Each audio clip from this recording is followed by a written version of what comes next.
包括高水动物来看台中的消息，台中购物节今日7日开始，市政府为了刺激消费，推出头奖送1000万好体这个措施活动。这间厝公开是伫北屯11期的新厝，2房2厅2套卫浴设备规格，这室内有20平，送一个平面的车位。这个市政府讲啊，得到头奖的人抽到了后，唔免600几万的税金，挂一个皮箱卡网就会使入去住。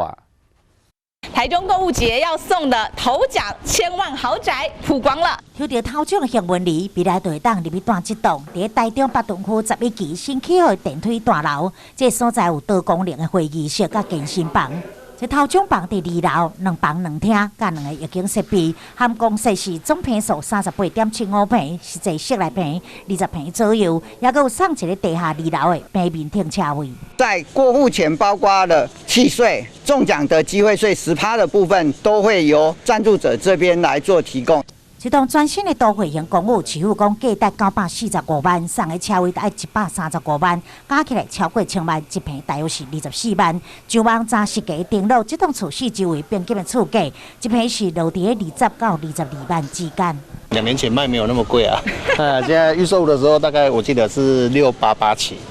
现在变900多，我不知道，大概还有10几万没有卖掉了。只有送1000万的厝，要冲购物节的人气，最后选定送伫北屯区这间，伊的地点甲附近生活机能深受符合民众的期待，就会直接反映伫购物节的业绩。